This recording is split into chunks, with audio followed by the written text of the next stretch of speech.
Так, еще раз скажите слова. Давайте что-нибудь другое уже. Так, Татьяна Сергеевна, это ваши выпускники? Да, мои. Так, и Всех сам... с красным дипломом. Всех с красным дипломом? Нет, всем.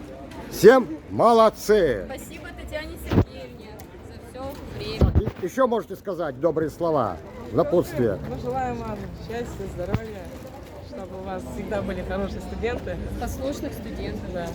Всегда вас радовали, не подводили. Чтобы на лыжи больше ходили. Без лыж я не могу, меня же лыжной наркоманкой зовут. От вас слово Татьяне Сергеевне. Не знаю, что сказать. Так, от вас. Здоровья крепкого, благополучия, хороших дачных дел. Мы просто вас любим. С праздником вас. Да, а я хочу, чтобы они, чтобы жилось им, мечталось, плясалось и пелось, на крыльях любви далеко улетелось, вставалось легко, засыпалось мгновенно, лесами бродилось, лугами ходилось, и главное, чтобы времени на все находилось, на труд, на любовь и на самую малость, чтобы все и всегда и везде удавалось. Спасибо большое.